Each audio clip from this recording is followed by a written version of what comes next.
Welcome to Behavioral Grooves, the podcast that explores stories, science, and secrets from the world's brightest thought leaders for the curious at heart.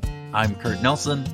And I'm Tim Houlihan. We like to explore human behavior that will improve your relationships, your well-being, and your organization by helping you find your groove. From best-selling authors to researchers, you will learn insights from the sharpest minds in behavioral science, as well as psychology, behavioral economics, and neuroscience. We help you uncover behavioral tools and tactics that will help you lead a more fulfilling and purposeful life. And in this episode, we share some fascinating insights from one of the world's greatest researchers in psychology. God, so true, Kurt. Eric Johnson is a marketing professor at Columbia University, where he holds the Norman Ige Chair of Business, and he's the director of the Center for Decision Science.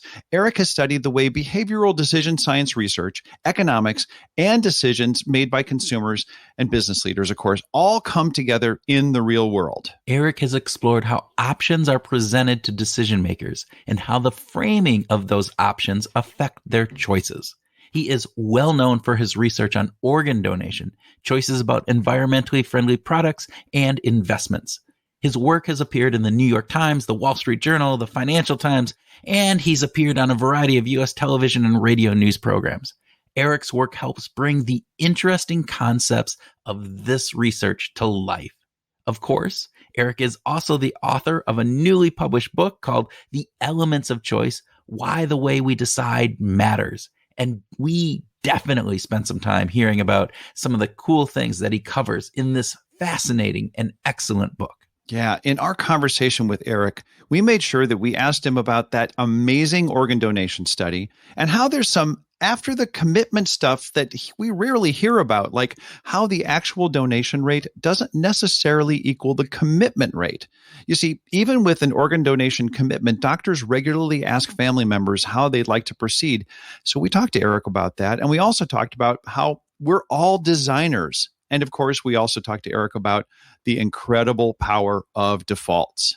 We also talked about how defaults aren't some magic solution to every problem, and we discussed some of the more important moderating effects that designers, that we all are, Tim, need to take into consideration when they're thinking about using said defaults. Eric also brought up a cool term that we really liked. It's assembled decision. Eric believes that our preferences are not perfectly predefined on every topic and every issue. And therefore, he says that our preferences get assembled when we come into situations where we need to make a decision. We assemble our preferences in the moment in order to make that decision. Oh, it's such a cool idea. And before we get to our conversation with Eric, I just want to give some shout outs to some of our listeners who have shared some very kind words with us recently. So a big thanks to, and I might get these incorrect, so please bear with me. You'll do great, man. You'll do fantastic on these. But there you go. Anna Loze, Raymond Little One, I Lingo Azalion, and Nick Malanga 95. Okay. All of those folks have given us some very kind words, and we appreciate their praise. And just want to say thank you for listening and for leaving us a review. Yeah, and those were reviews on Podbean, so the people who we published through. So thank you for Podbean, and thank you for leaving those wonderful reviews. So Tim, with that, I also want to just mention that we are still talking about some of this leading human stuff and this return to work aspect that we have put together this booklet. It's more than a booklet. It is a booklet and a workbook combined. And now there's an additional return to work module that's included with this. And it really takes into consideration all of this research that we've learned from guests on the show, but our own work as well. And we compiled that together to really help leaders within organizations be able to have a set of information and tools that they can help to have a more human-centric leadership. Where can they get this fantastic book? Where can they get Leading Human, Kurt? Well, at any Bookstore? local behavioralgrooves.com website. There Yeah, you yeah. go. No, it is. It's available. It's available for sale on our website. So go out there. It's under the products, and you can definitely check it out. There's a free download that you can get the white paper that talks a little bit about the setting up the stage for why this is important and gives you a little bit of insight into it. So please go out, check that out, because I think it'll be fantastic if you are in a leadership position, or if you know somebody who is in a leadership position who has to face the challenges of today with everything that's going on from the pandemic, but also just to the social unrest and the changing dynamics of the workforce. All of those factors come into play as things that people need to understand, and Leading Human helps him take that perspective from an employee perspective, that they can build on that. And as a listener of Behavioral Grooves, we have a special deal for you. You have a special code called Groovers that allows you to get a special discount. So you have to go out to the site in order to use it. Yeah. And just type that in. Yeah. Type Groovers in. Groovers. All right. So with that, Tim, I think it is time to ask our Groover listeners to sit back, relax, and pour yourself a fine glass of assembled decisions and enjoy our conversation with Eric Johnson.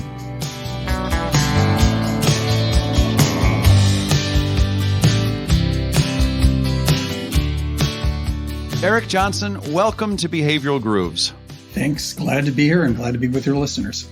We are so happy to have you. And let's get started with a speed round. How about that? Let's just find out which would be your preference, coffee or tea? Tea. Ooh, quick answer. I like that. I love that. All right.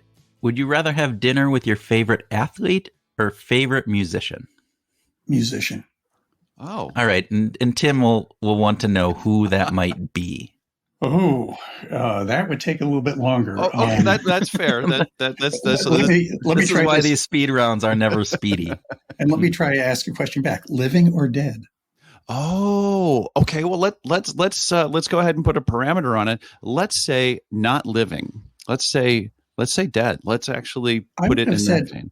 Eric Dolphy, who I've loved for many years and who happens to just have been an inspiration to me. I don't know if you know him. He was a jazz bass clarinetist and saxophonist who actually died on my 10th birthday. Oh my gosh. And amazingly enough, there's a Frank Zappa song called The Eric Dolphy Memorial Barbecue. Yes. Oh my gosh. Yes. Thank you. The name was familiar. I'm thinking it sounds like rock, but I'm not sure. Oh yeah. I actually recognize it from the Zappa piece. Wow. Okay. Well, we're going to have to talk more about that. I love that. You've now just given Tim a bunch of fodder for the end of this session. So Yes. Eric, be prepared. All right. Okay. Glad. All right. Speed round question number 3. If I get stuck on a crossword puzzle, is it better to push on trying to find the answer, or should I walk away, do something else, and then come back to it? Absolutely. And I know this from research. It's better to wait. So walk away, right? Yes, yeah. Walk away. We can talk about why. Great. We will definitely get to that. Maybe we should get to that right now. Yeah, let's do it now. Yeah. Why is that? So I think so one thing that's underappreciated when we talk about decision making is how much it depends upon what we recall, our memory, what comes to mind when we make decisions. So, and one of the reasons that's really important is because there's this thing called interference. Which is when I think about one thing, it's harder for me to think about its opposite or something else. And so the crossword puzzle is a great example. The example I use with younger people is the cue might be name a Swedish group that has a palindromic name. And I suspect you guys know it's ABBA. Yeah. But for many people, they think of other Swedish groups and nothing comes to mind. If they walk away for a while and come back, then they say, oh, of course, Mamma Mia, it's ABBA. Sorry, cheap Which humor, is the only way they know ABBA. It's the only way they know it. Yeah. Correct. No, and we like cheap jokes, by the way. That was good. Well, well prepared. But in any case, what's clear is that, that another example might be if you have a new phone number because you changed cell phone providers and you go to your dry cleaner, and at least here in New York, they always ask your phone number as the cue, and you can't come up with the new phone number. You're struggling, and then they give you your old phone number. and you're never going to remember it because that is interfering with, your recall of the other. We all feel this with tip of tongue things when you're trying to recall a movie star and someone else suggests a name, and wow, that wipes out your ability to recall the person you were looking for. Yeah. But over time, that interference decays, and you actually end up being able to recall the name or recall the name of the band. So that process turns out to be pretty important for decision making, because so much of what we're doing when we make decisions is trying to recall whether something we want or something we see in front of us is good or bad.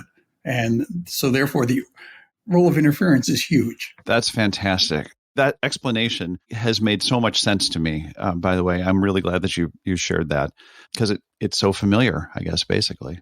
Okay, last speed round question. Are drivers more likely to donate their organs from a car crash if the DMV organ donor sign-up form is an opt-in to be a donor or to opt out to not be a donor? I think the answer is we don't know. Ooh.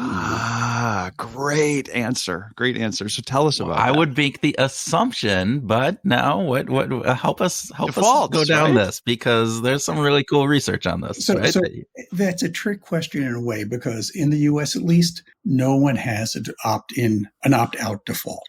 When you say DMV, I was thinking, I believe the same is true in Canada. And I was thinking it's an empty category. Okay. And, but many people make that mistake because many people have written about our research, make it think that all decisions everywhere in the world are, based on DMV. And that's just not true. But you're right that we know that people's willingness to be a donor, and this is probably the best known piece of research I've done with Dan Goldstein. I try and make sure my co-authors get shout outs. Dan Goldstein is that, in a country that has an opt-out scheme, you're a donor unless you choose not to be. There are many more people registered. And I think that's uncontroversial. Yeah. The controversy comes in, and we have lots of correlational data. Those countries also have higher donation rates. But it's something that's really important to realize about using behavioral science. There's lots of steps between signing that card or being assigned in some countries as a donor and actually being your organs being used. And, a big part of that is families. In most countries, and certainly I think all U.S. states, not quite, but almost all U.S. states, your family gets asked. And that's a whole nother decision-making process that I think we hadn't appreciated when we did our work. And what's true is there's some really clever work that's been done with essentially the scripts that are used. Spain, people argue, is an opt-in or opt-out country, but what they are a very good country at getting families to say yes. So they actually have a doctor in a white coat with a special room to make the request. And actually in the US, some of the states that actually have the best rates of donation have very trained specialists who actually have scripts that sound a lot like behavioral science scripts to make the request. So the third thing I'd add to that is not only is that request really important, but we've never done a really good, not us, no one has done a really good randomized control trial to evaluate that. Yeah, it's all that correlational, right? Exactly. So. And in countries, so I'm really proud that perhaps inspired by our research and others, countries like Wales, France, the Netherlands Singapore have changed their defaults. At the same time, they're doing advertising. There's a lot of publicity. So we really don't know, if you're purely looking for the effective default, what happens. Have you advocated for changing defaults in the U.S.? I think we certainly have. And I think the reality is that's politically controversial. There have been some here in New York State, there have been some bills introduced, but they never go anywhere. And if I was being very pragmatic, I would say I think changing the family request is really super important. In New York, what they did do is they do what my good friends Dick Thaler and Cass Sunstein called mandated choice. They basically, when you go, literally it's in the DMV and you're going through the Little Eyes computer form, there's a law that was passed that made you actually have to press a button to go forward saying whether or not you would be a donor. Yeah, so that forces the issue. It's not if it's levying it blank that it presupposes one thing or the other. It's saying choose between these two. So I've gone back and looked at what happened in New York State, and it turns out it's only about a 2% increase in part because it's different than the idealized world, which you might think about, which is where your family doctor asks you, or someone who's respected. Here, I want to get a damn driver's license, if I can use that word. Yeah. Well, you can use the word, but it's right. The motivation is, or the whole purpose of the experience in the United States is just complete the process so that I can move on, so I can actually, get whatever I want done in a car. Exactly, and at least in my experience, the DMV is not the place I want to spend most of my time. No.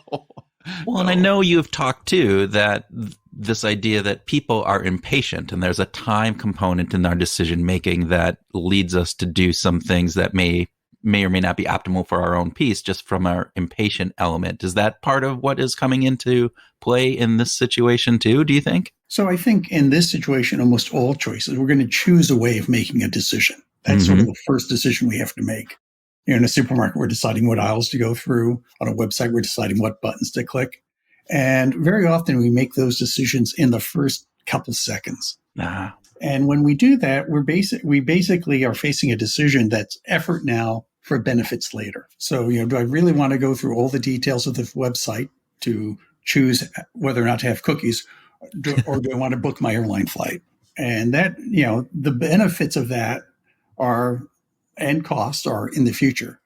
The pain of having to read this rather esoteric text is now. So people use, they're very impatient. They're actually, the phrase would be present biased, or at least, they count the initial cost a lot more when they choose what path to go through. Yeah. So tell us a little bit about your book, Eric, because this is, I think, going to be a really fascinating read for our listeners, because you talk about decision making and some of the choice architecture that goes into this. So tell us a little bit about kind of the big picture from your book here. So, I've been doing research on how you present decisions to people can change their choices for a long time. And at some point, I think largely people have thought about this as showing that people are inconsistent. And some people use the term irrational. And I don't know, because I don't know in some sense, given how busy we are and how limited our capacity are, what irrational means. But I did realize that you can turn this, what seems like a stupid human trick, to borrow a David Letterman phrase, into a tool, into something actually to help people by presenting people the choice in a way that will be in their longer term benefit. You can actually improve the choices. And Sunstein and Thaler, coined the term choice architecture to talk about that. So the book is about presenting choices to people. And that's the key thing. And every time you make a choice, you have a hidden partner. And that's somebody who has actually made a set of decisions about how to present that choice to you, whether it's a website or your boss. They've decided how many options to present.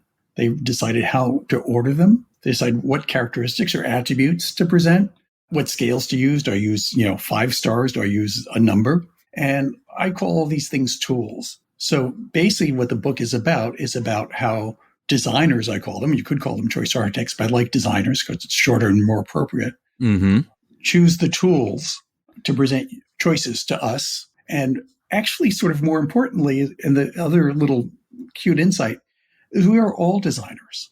We present choices to everyone around us. So if you are a parent, you're trying to get your kid out to school in the morning, you're setting out clothes. You're making exactly the same decisions. So whether it's a parent, or whether it's you as a parent or you as a boss or your firm, we're all designers. And so it's really important to have a systematic view of what those tools are. I love the way you kind of almost present this idea that the designers and the choosers are almost co-conspirators in this process, like they're in it together. Ideally, that would be the case. Now, I'm an optimist, so that's the world I talk about in the book. But I also know there are people who use the tools of choice architecture to encourage decisions that may be in their best interest and not of the chooser, the other person, the person who's actually making the decision. Yeah, so you mentioned Thaler and Sunstein already, and they've obviously been doing a lot of recent work on sludge and different pieces. So is that similar in nature to what they've described when they're talking about sludge? They do talk about sludge, and it's actually very similar. They have a slightly more specific definition, Okay. which emphasizes increasing the effort, which I think is very consistent with what I'm saying. But there are lots of things that I think count as, should we say, evil choice architecture that don't involve necessarily making things much harder or do in subtle ways. And in computer science, there's actually a large literature that I've been reading. It's actually quite fun because they call it dark patterns. Oh, wow. Which sounds like the name of since we're talking about music occasionally, sounds like the name of a goth band, I think. Yeah. Yes, definitely. Ooh, I might have to go in and see if that's taken. There we go. Yes, you can, let me know. But long story short, I don't know if you've gotten the latest in cookie prompts. Yes. They said, and of course they happen right at the beginning. They're at the bottom of the screen, so they're hard to see. And they basically are a function, I think, of both European and now California laws. And it turns out in the U.S., if California does something, it becomes almost a national mandate in the U.S. because people don't want to do two websites, one for California, one for not California. Right. So, and what they do is they basically, if you continue to use this website, you're consenting for us to do X, Y, and Z. And then there's usually you either go and use the website, or there's a big, typically large red X to make that question disappear. Now, imagine a world where we flip that and just said, yes, no. Yeah. Yes, I want you to put cookies on the machine. No, I don't.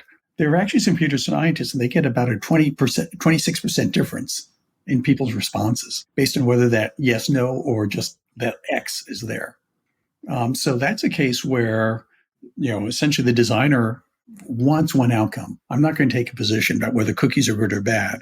But I will say, I think the choices you make when you don't see a no button there explicitly are going to be different. Yeah, I think that's it is fascinating that I've seen that recently, and it's also I've seen on some European sites sort of this level of complexity where if you'd like to customize your cookies, or there's sort of an option to get in and tailor this for you, it looks complicated. And, sort of instantly fatiguing. It's like, well, I don't want to go through all that because I really don't understand all the ramifications anyway. Exactly. And it turns out if you're obsessed with this area like I am, you look at the options, one of them is typically saying, no, I don't want any cookies. By putting 3 or 4 other kinds of choices there, I think they're basically making that one harder to find. And again, in terms of this issue of people making immediate decisions of what path to use, that makes it going down the path of evaluating whether I want cookies seems much more effortful. Yeah. So we've got these designers partaking in a process to create a choice architecture for us. And we've got choosers who are sort of subject to the designer's creation when it comes to the choices that we're going to make.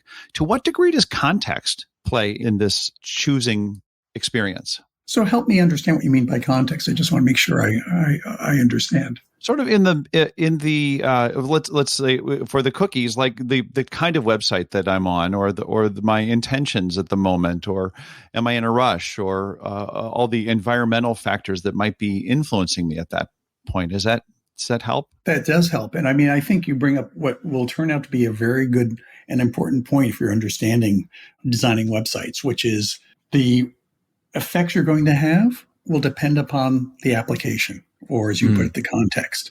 So one of the things that, I have to say is that defaults are pretty powerful. Friends of mine at a financial services company say, when we look at interventions, there's defaults and then everything else. Oh, wow. Which is lovely. I love it when they say that.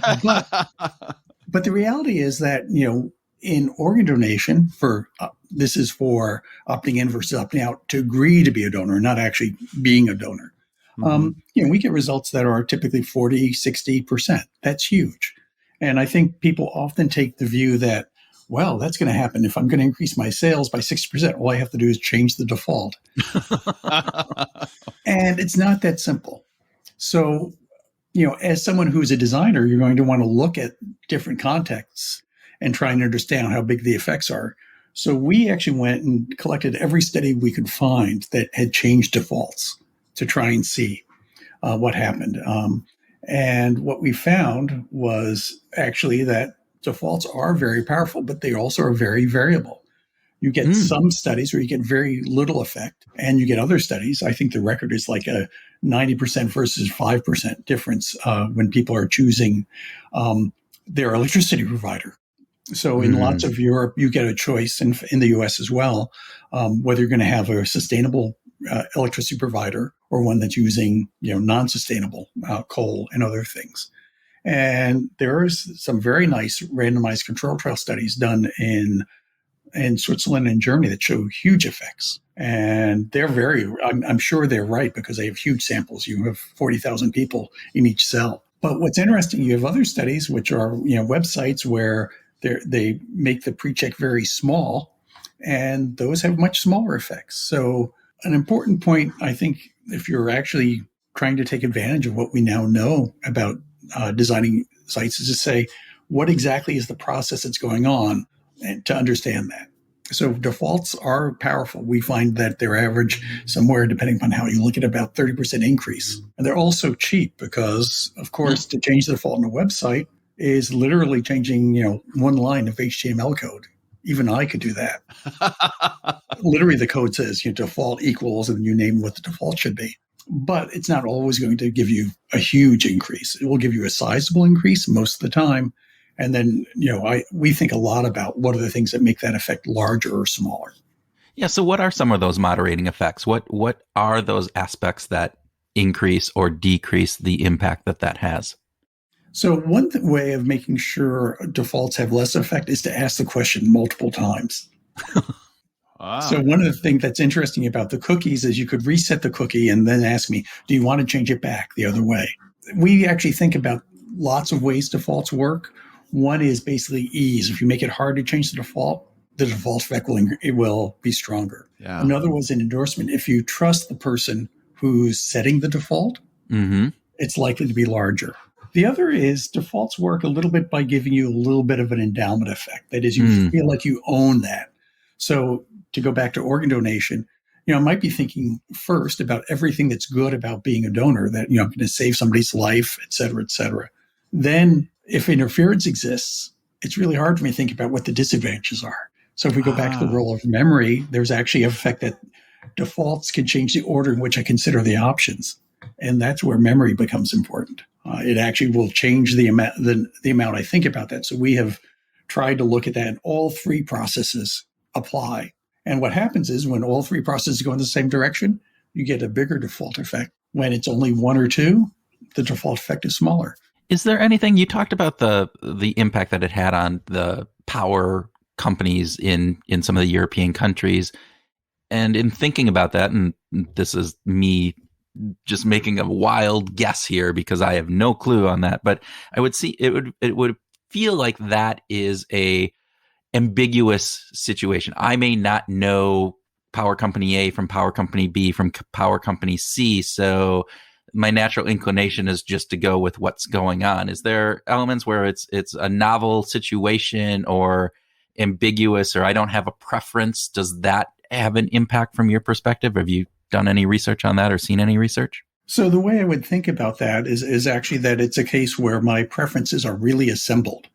That is, I don't go walking around thinking every day I want green power. So, yeah. I mean, someone might not, many people won't, or I want gray power. It's like, I want to save money because green power is typically more expensive, and I want to save the earth. And what the default does is, because I don't have a clear preference, I have lots of things I know, the default will have a bigger effect. And largely because, I'm not just retrieving my preference, I'm actually trying to assemble one. So I think I put it as basically one of those domains, and there are a surprising number of domains where we know lots. It's not just a lack of knowledge, just we haven't integrated them into a clear picture. Which leads me to another question, which is when we're thinking about this, right? I think some of the work that you've done, particularly early on, is kind of, it shows a difference in how we make decisions and how we make choices in the real world versus the way that classical economists would predict that we make choices. And so can you expand upon that for us a little bit? And is that true? Is there a difference in how we make it versus how a classical economist would predict how we do that? Sure. There's a long list. And many people think that behavioral economics has basically become lots of economics. Mm-hmm. But one of the places where I think we're just starting to see economists adopt some of these ideas is in this notion of preferences are assembled. A phrase that's used in the academic literature is they're constructed. But I changed that because it sounds like constructed, like I'm making things up out of whole cloth. Assembled me, I like that phrase because you have many things you could think about, and it's you're picking some subset of those. And so that's a place where economists still believe I have a preference for many things, whereas I think we're actually just trying to predict what will make us happier. If you sit down at a dinner, my problem is not, what's the price of this and is it worth it? My problem is, would I really enjoy this entree, or really enjoy the souffle, or what will I like? And it's that's the process that I think is still very much more part of the way psychologists and behavioral scientists, other than economists, think about choice. I love that. That's a great example. Could you just expand on that for just a minute? This let's take the experience of sitting down at the restaurant. How does the assembled decision, and I do love your terminology on this, by the way, because I think it really is sort of more appropriate. But could you just use this example of now I'm sitting down at a restaurant, I'm going to order something. How does the assembled decision come together? So it's a great, and I'll use an example from an old study that I love, which is, imagine you were in a hamburger joint. So we were with souffles, and we were thinking something a little bit different, but studies about hamburgers, and they were giving people either ground beef that was 25% fat or 75% lean. Oh, okay. And you notice those are exactly the same thing. But notice the 25% fat, you sort of see the grease coming out of the burger and dripping onto your clothes and a real mess. And you think about your arteries. 75% lean, you're thinking muscle mass. You're thinking something very different. And when it comes to things like, hamburger, we have lots of preferences. In fact, there's a website that asks people what are the first three things that come to mind for various words. And for hamburger, you see all sorts of things, many of them awful, many of them good. But what subset of that comes to mind, I think, is determined in part by that label. And, so I think a really important part of choice architecture is attributes and other things have labels. We've looked at studies where we ask people how long they will live, saying what year will you die by versus what year will you live to. Those are the same question, but we ask people literally to type aloud, to actually enter on the keyboard what they're thinking about. And they think about different things. And those different things result in really different estimates of how long they'll live. So we find people who will, in the die by frame, say on the average 75, and the live to frame, they say 84. And they're literally thinking about different parts of what they know about longevity. And to your point, it's really something that they don't think about every day. So they don't have a clearly assembled prediction there. And that last example has an impact, right? And if you're thinking about when people take their Social Security, opt in to start taking Social Security, I think that's part of some of the research that you were looking at. Is that correct? And can you expand on that if that's true? Yeah. So one of the most important and obscure financial decisions people make is when to start claiming Social Security. You can start claiming at 62, and a big chunk, usually about 30 to 40% of Americans do.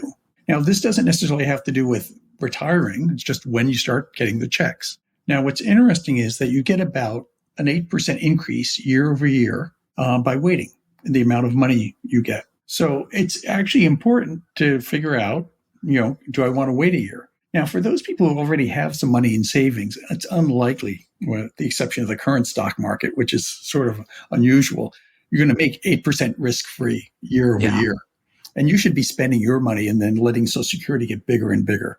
And even in the current environment, for most people facing retirement now, I know someone's going to be thinking about, will it be solvent? That's going to happen down the road. You will probably not have to face that problem. So if that's true, you should be waiting. Now, that's actually kind of interesting because for most people who live longer, they should be waiting. But I also think a lot about somebody who's 62, can't find another job, really wants to enjoy life now. And so this actually raises another issue about choice architecture, which is one size doesn't fit everybody. So you could think about, I should default people to 79. But there's going to be somebody who's going to be hurt by that default. Somebody who is going to want to retire at 62 may not live that long. I talk about two uncles I have, one who's not very exciting, but he's going to live forever and he should wait. the other uncle, who is actually someone who's a lot more fun, but not likely to be around. And they should make different decisions. Yeah.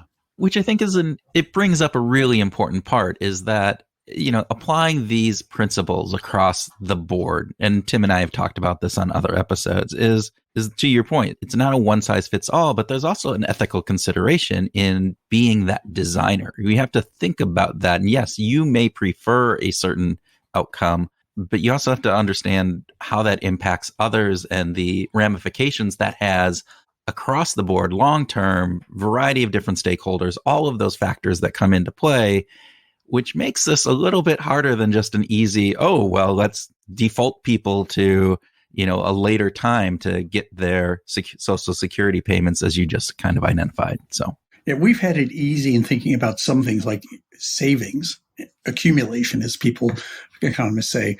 Most people don't accumulate enough. So defaulting them into a retirement plan, is not going to hurt many people and help a lot. But decumulation isn't so simple. Retirement, how do you spend down your money? And, one of the things that I've thought a lot about is how you solve that problem. And one thing, that I think is important is, we think about defaults as being one size fits all, but there's also could be smart defaults. That is a default that's customized for you. So, for example, if somebody knows, there are longevity calculators, nobody enjoys filling them out, but you could imagine that a provider or the government could sort of say, for you, the best default would be 63. For somebody else, the best default is 70. So this notion of smart defaults, particularly if you think about firms that know a lot about, their customers, is a very powerful one. Is anybody doing this right now? Are you aware of any companies that are using smart defaults? There is actually one example that people don't think of as smart default, but it is. And I'll stay with investing for just another second. The default retirement plan in most companies is a target date fund. That's a fund that actually is customized to the age, your age, or at least when you think you'll retire. And, the standard advice is actually, you should invest higher risk early on and lower risk later on. And the reality is that most people actually don't do that rebalancing. So what these funds do is, given your age, give you the best, what's called glide path, change from stocks to bonds or stocks to cash as you get older. And they do it automatically. And all they need to do to do that is know how old you are. I love that. Yes. And I've have looked at those in our own kind of world. So those are fantastic ways of being able to really put a picture around what a smart default is. Eric, you've done a fair amount of work on query theory. Can you describe what that is for us and the impacts on how that impacts the way that we make decisions and the things that we choose? So we've been sort of bouncing around it because we've gotten one of the most important concepts in our discussion, which is this notion of interference. And a second part of it is the notion that what you think about first gets more recall from memory. So let's go back to the ground beef example. There, if it's 25% fat ground beef, I think about, what's bad about ground beef first, as opposed to the other frame. I'd think about what's good about ground beef. We have done this in lots of places. Another example is this live save, where people think first about what are the reasons they're going to live longer. Then interference, they'd use another query, which is what are the reasons I'm going to die sooner. And the frame of the question changes the order of those two queries. And as a result, people think about different things, as if they're thinking about different hamburgers or different people when they are answering what should be the same question. So it turns out this is actually a pretty important theory about how preferences are assembled. That leads me to a topical issue about vaccinations. There's been some recent work on choice architecture and posing issues to people who are not vaccinated. Could you share some of your insights and thoughts about that? Yeah, it's interesting because I've played a little bit with using choice architecture And it makes a difference in what are called contact tracing apps. This is the app you'd put on your phone. It would tell you whether you're exposed. The problem with contact tracing apps is that basically they have very low adoption rates, almost too low to make a difference. I think in the UK they made some difference, but it turns out choice structure could make a big difference. In our studies, which we think are pretty realistic, we could get huge increases, like 30 or 40% by not changing the default, but by changing other parts of the phrasing. But the most important work, I think, is actually one where they've used defaults as appointments. So one Swedish region, Uppsala, actually did 70% of their 16 to 17-year-old age group, which has not been totally enamored with doing vaccine. They were given the appointment by default. That is, they were said, you have an appointment, you can change it or cancel it, but by at 2:00 next Tuesday, you have an appointment to get the vaccine. In other regions in Sweden, the same age group had 11 to 15%. It's not an RCT, but it certainly suspects that it's worth trying. And notice, I think, query theory or assembled preferences, even if something as controversial as whether I should get a vaccine, a lot of people for whom that's still an assembled preference. They've heard this, they've heard that, they've heard, I won't go into that, but they've heard lots of stuff. And, when the default is not getting the vaccine, you're always going to think about, why should I get the vaccine first? But if you're faced, on Tuesday I can get the vaccine, you're making a very different decision. And that's actually also been done in Holland, where 85% of the 16 to 24-year-olds have been vaccinated. In Wales, it's the most successful of all the campaigns in the UK. So it's a good example of, I think, of how, giving something the status of the status quo changes the way people will assemble their preferences. It's not going to change a rabid anti-vaxxer, but it will actually have an effect on, a fair number of people. I think more people, it's still an assembled preference than you would guess. Yeah, which is a really interesting piece of this, right? You're not changing people's viewpoints when they're strongly held, but for all the other in the vast middle of this, those are some tools that could be used to make sure, not to make sure, but to kind of nudge. I'll use the Thaler's piece there to move you in that right direction. It's really fascinating to see that, like, with everything that's been going on with the pandemic, how much behavioral science has been, kind of looked at, and people have been doing a lot of research, and yet you kind of see that it hasn't necessarily changed the trajectory of kind of how we've accepted the vaccines or even the belief in some of these different pieces. And so I think there's, for me, and I'm pontificating here, I apologize for that, Eric, but it's this idea that we still have a lot of work to do within behavioral science to figure things out, to better understand the reasons why we do different things. And with that, I was just thinking, like, what is the research? What research would you like to do coming up? So looking forward, what's the area or topic that you, is it further, delving into the areas of a choice architecture and choosing and various different pieces, or is it another area that you would really like to get into?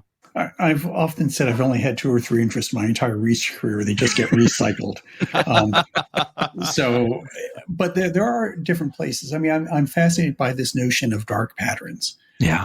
Because I think they not only are important from policy reasons, but they also show you something about how people make choices that isn't part of the standard vocabulary yet. Making a button red for a policy decision shouldn't work, but it does. So that's that's one thing in the short term we're going to be working. I'm still fascinated with consumer financial decision making. I think there's certainly some good players who are doing good things there, and I think the whole notion that people are at a loss to make good decisions and need help is a really important future world that I think hopefully we'll be bringing about relatively soon. So are there any collaborators that you haven't worked with? I mean, you've worked with a lot of people over the years, but is there anybody that you haven't collaborated with that you would really like to? No, that's a very good question.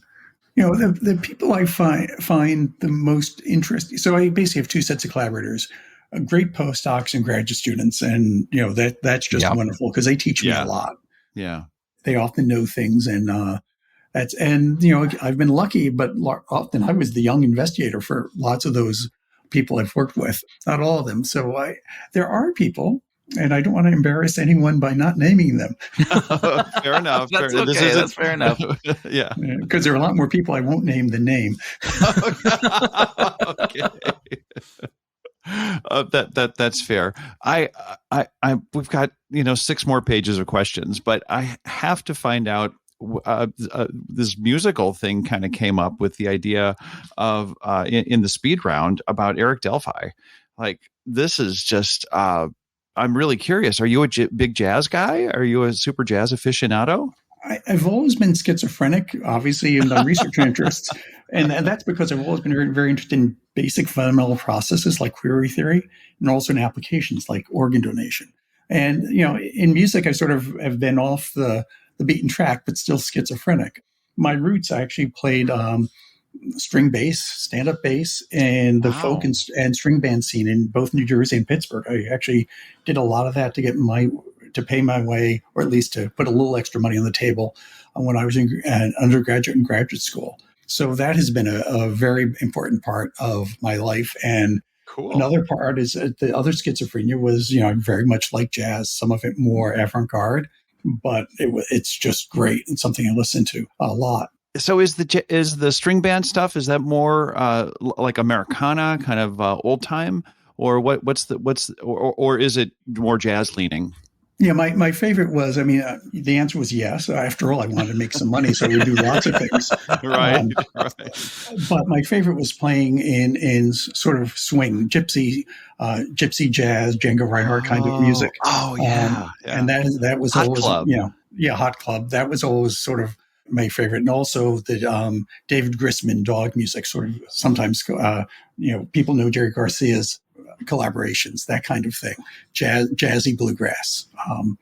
So that was always the stuff that would make me particularly happy. Wow. That is kind of schizophrenic. I couldn't agree more. If you had to, let's say you find yourself stranded on a desert island for a year, what 3 artists' repertoire would you take with you? Oh, and that's probably has changed over time. Sure. It's interesting because I would one thing I might say someone who has a big box set, so I can listen to very different things. That's kind of cheating, by the way. I know. But maybe the collected works of Beethoven might be one. Yeah, I tend to flip music tastes quite a bit. That's a very good question. Beethoven's not a bad choice, by the way. That's a box set of Beethoven would be a great place to start. Yeah. And I'm also tempted to think about representations of my other interests. So, I do have a box set of 10 of Django's recordings, but I think the sound quality might drive me mad. Well, let's make sure that you have sort of a lo-fi player so that that's right. You can't really tell the difference. That's right. And I don't know. I've been listening a lot to contemporary classical music lately. And so this is a name you might not know, but there's a woman named Carolyn Shaw who was the youngest person ever to win a Pulitzer. And I'm involved here at Columbia with Miller Theater, which does a very good set of, has and now online done a very good. And so her newest album with So Percussion is called Let the Soil Play Its Simple Part. It's her with a percussion ensemble. It's just amazing. Oh, wow. Another, just briefly, friend of mine is George Lewis, who's on the faculty here at Columbia, who started out as a trombonist with the AACM. That's the Association for the Advancement of Creative Music. And that's the home of some of the great avant-garde jazz bands like particularly the Art Ensemble of Chicago. And he's an innovator in electronic music. And he just did a gig at the Proms at Royal Albert Hall. Wow. So as I said, very broad, very big ear, very wide ears. I've listened to lots of things. And the last thing I'll sort of say is I've played with some of the people I've played with Bruce Springsteen. So my Jersey roots are recognized too. What? Oh. Okay. You can't just like throw that. Like some of the people I play with Springsteen and just leave it. Give us, is Max Weinberg in your band? No, but back in the day, when I was undergraduate at Rutgers and playing, Bruce would show up and jam with some of the people who were very popular, what we would now call jam band kinds of bands. And one of them was a guitarist who ended up in a band that I played with for quite some time. There's another player who legend has was offered to play with Bruce in E Street, but decided to finish his English PhD. I won't mention his name because I think it might be it might be something he doesn't want to be known for. But there is that connection from having been part of a very active music scene.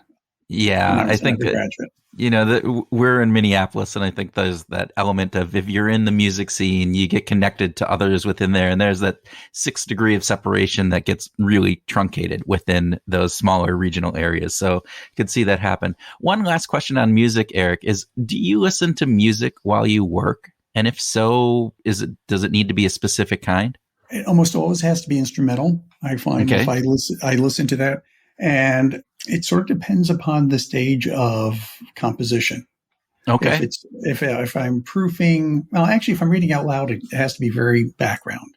Yeah. But I love having music. I mean, it's essential. I have, where in all my offices, I have, fairly nice music. And nowadays, of course, everything is digitized, so I can have the same music in all the places. Well, one of your colleagues at Columbia, Melanie Brooks, is asking this question, and she's studying it formally. We're providing some anecdotes to her because we talked to so many people about this and asked this question: do you listen to music while you work? And so she's kind of assembling a more of course, a research-based story about this, but the instrumental thing comes up a lot.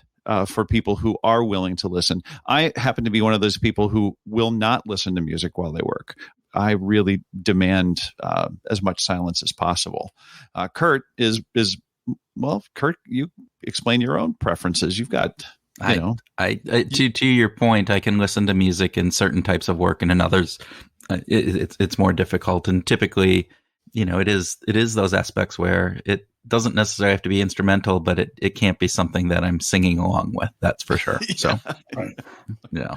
It's great. Melody's incredibly creative. So I don't know about that project, but I should, and I will soon. Thank you. Little did I know I had to go on a podcast to find out what my colleague down the hall is doing.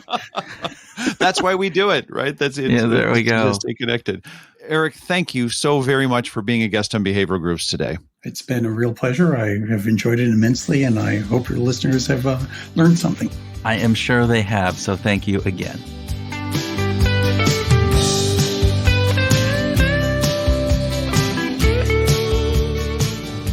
Welcome to our grooving session where Tim and I groove on what we learned from our discussion with Eric, have a free-flowing conversation, and talk about whatever else comes into our disassembled brains, Mr. Houlihan. We have some disassembled brains, you and I. God, you know what? You're stating the obvious. I think I've been disassembled my whole life. Yeah. Well, we are disassembled, and I love this concept that Eric brings up about assembled decisions. It struck me as this idea that should be common knowledge, and yet I don't think this is how we think. Or this isn't how we've looked at this in the past. At least I haven't. So for me, this idea is, we don't have those clear preferences in advance. They're made in the moment from the things that we assemble from what has we've just seen before, to the way that it's presented, to the emotional state that we're in. So our preferences are constantly, to a certain degree, in flux. And that just makes a whole lot more sense to me as to why sometimes I like ice cream and then other times I love ice cream. It just makes that change. They're different, so. Well, I love this because for me, it congealed a couple of really important ideas that I've been sitting on for years. Like Itamar Simonson and Ron Kivitz in 2000, 2001 wrote about how our preferences are labile. They're flexible, and our preferences change. And you and I have talked incessantly about how context matters. Yes. So it's not that this idea of assembled decisions wasn't just waiting to happen, because it was always right there on the edge. But as soon as Eric said, we assemble our decisions, we assemble our preferences at the moment that we're making a decision, it's like, big, bright light. That's it. That we're putting this stuff together in the moment. And I think that that's just really, really cool. Yeah. I mean, you think about the impact that that has on, as an if you're an organization, if you're a leader within an organization and you're thinking about how your employees are behaving or how your consumers are behaving, the fact that these clear preferences, and to that degree, there probably are elements where we do have clear preferences, this over that, and some moral foundation difference. But there's a lot of our decisions where that preference is assembled in the moment. And that's what I loved when he talked about how defaults work, right? This idea that defaults work because we don't have a clear preference. And that now with the default, that becomes part of that assembled decision-making process, and it takes on a bigger weight that you just go with the default. So it does. I also wanted to mention, I'm working with a client right now that is trying to help consumers make healthier choices when they decide to buy that they want to indulge in a snack. And so healthy snacks. A healthy snack. Like ice cream. Yeah. Well, the term is permissible indulgence, so it would have to be some kind of ice cream that had a healthy factor about it. Oh, like for breakfast. That's breakfast ice cream, I call that. That's my healthy, because it's a dairy product for breakfast, right? Or it could be my lunch ice cream. That's healthy too, because you need that. Dinner, dessert ice cream, I can understand. That might not be there. So yeah. Oh my God. So we were talking about a client with a challenge, helping consumers make this good decision. And when Eric talked about the assembled decision and assembling our preferences, it's not that people don't want to eat healthy. They do. People want to eat healthy. They want to make good choices. But at the moment that they're making those decisions, that's when these preferences need to be assembled in a way. And I think that this is a really interesting problem in the real world to look at from the perspective of assembling the preference, of using cues and priming, right, that are going to encourage that consumer in that moment in the retail environment to make a choice for, toward the healthier snack. Yeah, I mean, it's the conversation that he talked about green power, right? This idea that green power, yes, I want that, but then it comes down to choosing it. There's costs involved and all these other factors that are coming in. So there's multiple inputs, and so what gets assembled and how it gets assembled and the order with it that it gets assembled in have a big impact on the decisions that I make. And so as you're talking about working with your client and thinking through this, the decision-making process about how the packaging looks, about the messaging that comes in, about where it's placed in the grocery store, or convenience store, or online, or whatever that is, all of those factors have to be taken into account. And any one piece of that fits within the larger context, of course, as we always talk about. But yeah. Absolutely. Well, let's talk about defaults for just a minute, if you will. Are you saying that I'm at fault? What are you saying? Are you talking about my faults? Is that what you said? You're a default. Oh. You're it's default. It's your default, man. It's your default. Yeah. Okay. No. Are you going to adopt a Tony Soprano kind of default? But I loved, we talked about organ donation, which is one of my favorite studies. That with Dan Goldstein, that was a kind of a life changer for me. We talked about savings and the dark patterns thing. How about that? Dark patterns where the cookies don't give you an option. All you can do is say accept. That's evil. That's evil sludge. That's the stuff that Cass Sunstein talks about. This whole world of making people, adding that friction in and doing all those things. Yeah. But to that what you're talking about, right? Defaults. If you think about what are some of the other places where defaults have kind of come in and we don't even necessarily recognize them anymore. And I know like they're already there. Well, we've talked about this, right? This idea that like when McDonald's meals moved to, meals as opposed to like I have to order the hamburger and the fries and the shake. No, it's just a number one. It's a number two. It's a number three. Those are defaults. And so now it's hard to go in and just order a sandwich, right? A burger, because that's The default. Why do that? The menu is placed such that, hey, those are the prominent pieces in there. So yeah. Yeah, absolutely. There's also the that question that you talked about. We talked about age, but another thing that I'm seeing a lot of in restaurants is would you like to tip 15, 18, or 20%? Now, these are U.S. tip rates, right? Yes. I mean, this doesn't apply to the rest of the world because workers are paid incredibly poorly here in the United States, so the tips have to make up a bigger percentage.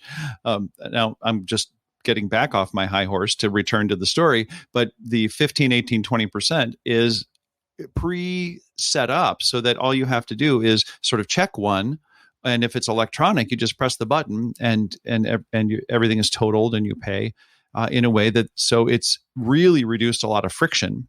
And from some early research I read that it's increased the general value of tips. Yeah, well, particularly when you look at the defaults that they choose. So you talked about 10, 18, and 20, which has been a standard kind of typical. When we think about tipping in America, again, that 15% is good, 20% is, outstanding service, and 18 is somewhere in between, has been kind of a rule of thumb for many, many years. What I've seen with some of these, though, is that they go, it's a 20, 22, 25% tip. Oh, wow. Yeah. And so ramping it up. And like, it's interesting because I think I've seen research, and don't quote me on this, but I think I've seen research that actually when they do that, the tips in general get higher. Whereas I thought, I've actually had that, and it is backfired on me where I said, I'm not giving a tip because you have just anchored in on this 25%. No. So you're willing to... You're willing to blame the server for working at an institution this that's was in really a taxi shitty. cab. Yeah, that was in a taxi cab and different pieces. Yeah. And I think I modified it, and I went and I gave it a 10% or something, when you got to go in and choose other ways. But yeah, those are important decisions that as a designer, right? And we're all designers, as he says, how are we designing these things, and what are the defaults that we're using? Well, and we talked with Tim Kachuriak, right, about nonprofits and the website design for those. And again, about how they can make the default for your donation at whatever, level that is. And they have to make a really, good decision on what those defaults are to maximize those donations, but still make sure that it's fair and everything else. So. Yeah. And in that case, I think I remember that the numbers were like only 20 or 25% of people that get to the donation page actually complete the donation transaction. So having a default is an important way of reducing friction and making it easy for people to complete that activity. Yeah. So the other piece I thought from Eric's conversation that was really fascinating to me was the moderating effects on defaults. And so understanding what are those things that impact how effective a default is. In other words, when you really want people to think about a decision before they make it, what do you have to do, or not think about it, right? What are those, how do you moderate the effects on those defaults? So he went through those four things pretty quickly, and I'm glad you brought that up, Kurt, because I thought like the first one that he talked about was if you ask a question multiple times, that it weakens the effect of the default. So if you say, do you want to have cookies, and you say no, and says, are you sure? If there was just a second, are you sure? It would weaken the default of just having cookies, for instance. Mm-hmm. And I thought that was really cool. Oh, and of course, then the converse is true, right? So that the opposite of that is if you want to make the default stronger, then you only ask once, right? That you actually only kind of put it out there in one time. Then the default becomes a stronger effect. Yeah, and I mean that makes sense, right? Because then you don't have that option to think about it again, right? You've made the decision. The decision is there. You don't rethink that decision over, which may get you thinking about it from a different perspective. Again, you've reassembled that decision now in a different way. Are you sure? Well, are you sure? Just change the way that I thought about that. Am I sure about that cookie? Well, now that you asked that, no, maybe I'm not. Yeah, exactly. No. Exactly.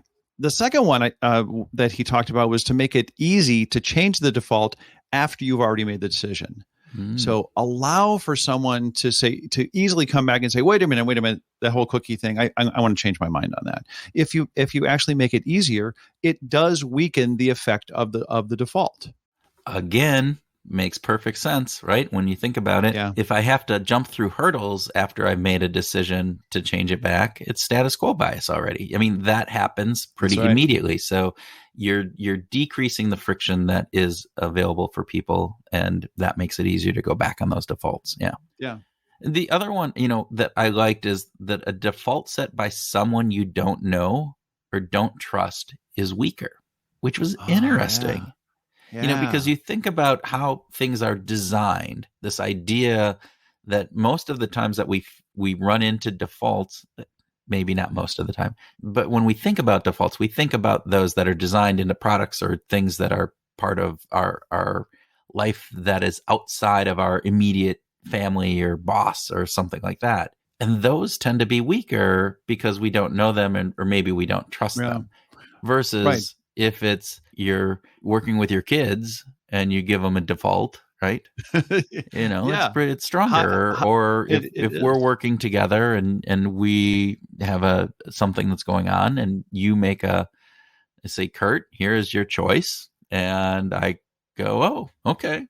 This is, we're going to default to so you making this. Are you saying you do trust me? Yeah, we're going to the default is that our grooving sessions are going to be 10 minutes, Kurt, and you're going to have to shut up more. And I'm going to I know that's the default that you want to put in there. So there you go. But it would never hold. But and I wonder if that does work with brands, like with brands that we trust or believe in. I'm sure it would does. we be more likely to go along with with a brand that is setting up, that is sort of have a default function, if we know it and trust it and believe in it, versus a brand that we don't care about? Now, Eric didn't talk about that specifically, but I think it's an interesting question. I like that. Yeah, and then the last of those four things is interference in the decision making makes that default weaker, right? So, you have some interference, you add some element into it, it just makes it more difficult and thus weaker. Yeah. And with less interference, then we get the endowment effect, that we end up owning it basically, and it's going to make it more difficult to change. So there's kind of, I love that each of these sort of has a both and. Right. Yeah. And think about this. These aren't solitary standalone. They are cumulative. And so that you can either weaken the default by having multitude of these aspects, right? Make it easier to opt out, ask people multiple times, have it come from a source that isn't known or trusted, or, have some interference that weakens that default mode, and obviously use the contraries in order to strengthen it. Absolutely. It's interesting. So I'm going to go back to the very beginning speed round when we asked him about the crossword puzzles, right? And the interference piece, which I thought, this is something that is interesting to me. It's this idea that we often try to just push through when we get stuck. This idea that we just push through, trudge on, carry on, as the English, isn't it? What do the English say? This idea that, if we just put enough brute force and mental processing power into something, of that decision, that it'll come to us, or that problem that we're trying to face, when in fact, it might be better just to stop, get away from it, get your brain thinking about something totally else, because then it's the kind of those assembled decisions. You're all of a sudden you're rejumbling what's going on in your brain, and those things that were being interfered with before no longer have that interference, and now they're free to come back and reassemble and have that piece. And I thought that was, again, fascinating from just an individual perspective. I find myself sometimes just trying to trudge through things, and I need to probably stop more and just take a break. So, is this kind of related to the Zeigarnik effect? Is there a little bit of that where we just give ourselves our unconscious time to solve problems? I'm sure it is. I'm sure there's an aspect of that. And, it's a key thing if we think about this from, I always apply the Zeigarnik effect from this idea that I want to start something early and then Yeah. not finishing, give it time and let it kind of, percolate it marinate in my brain.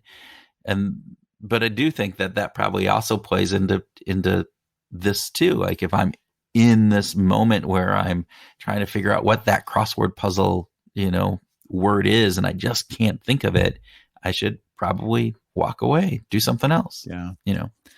Go take a shower, because everybody finds their answers in the shower, Really? I should take more showers. Well, you should take more showers just in general. I was going to mention that to you earlier, but hey.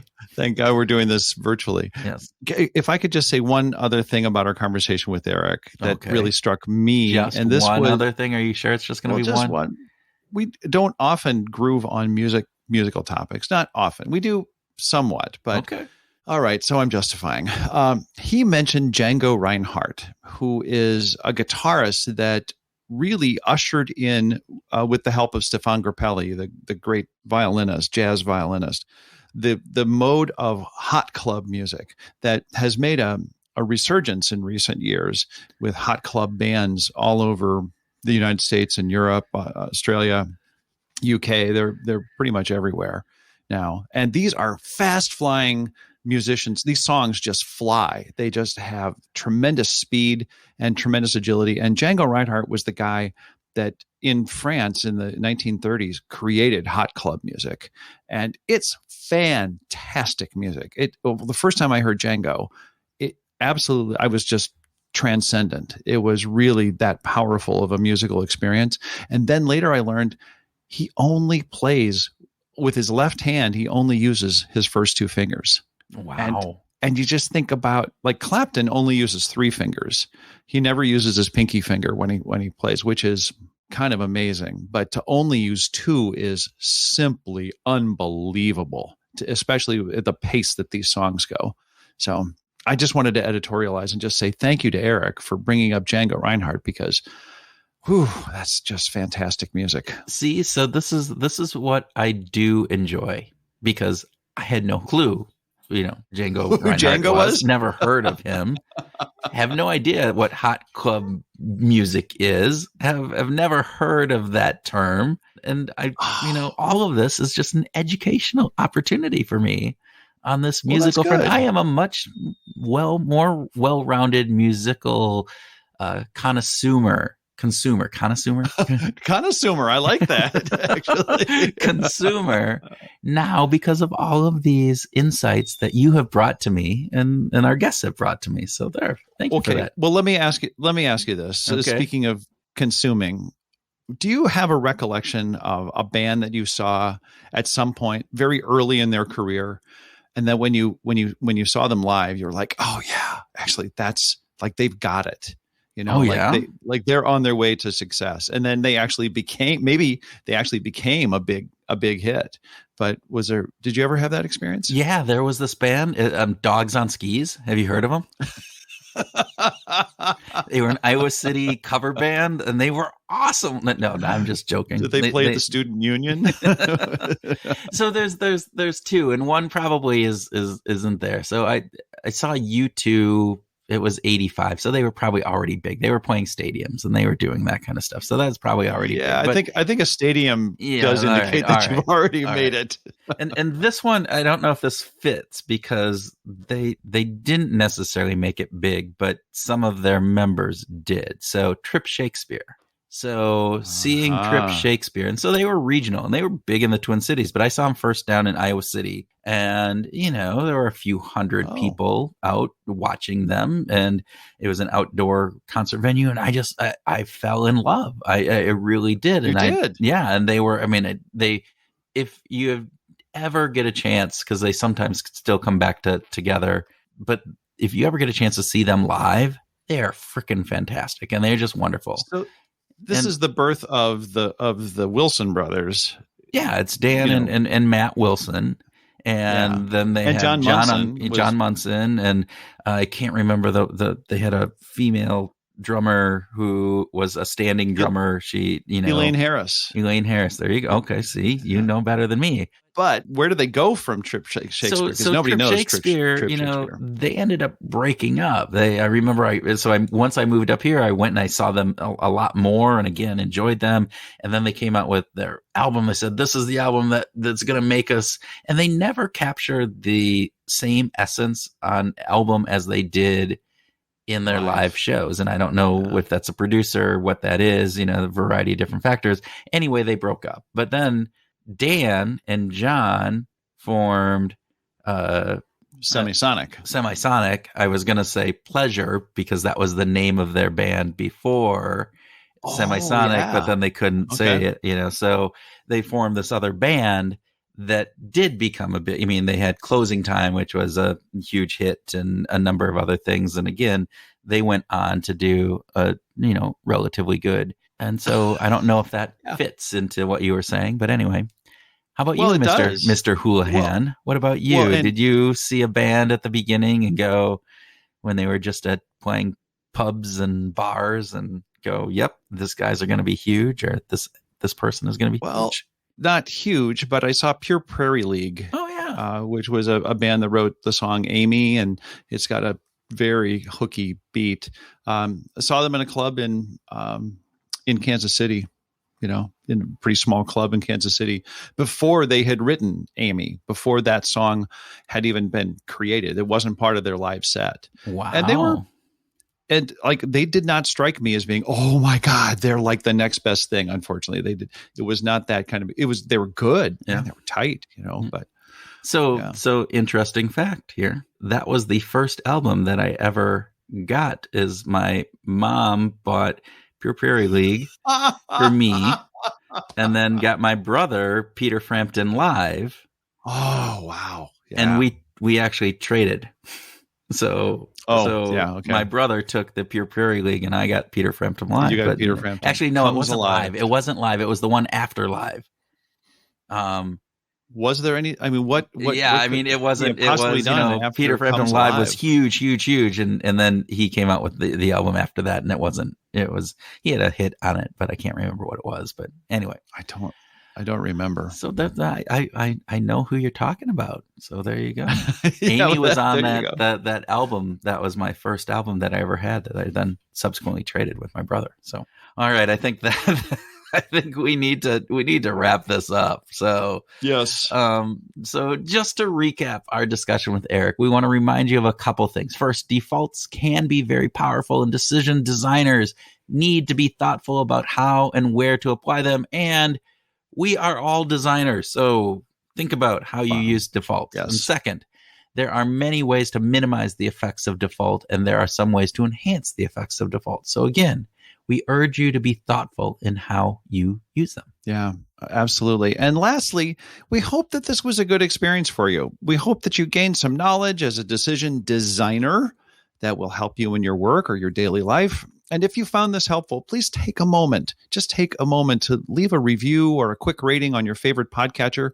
It goes a long, long way in helping other people discover something that you've already come to love. Yeah. Behavioral grooves. Yeah, we hope you love it. With that, Groovers, we hope that you make a good decision, or lots of good decisions this week. Yeah. Decisions to help others in their lives, and decisions that will make the world a better place. And so with that, we ask you, go out into the world today and find your groove.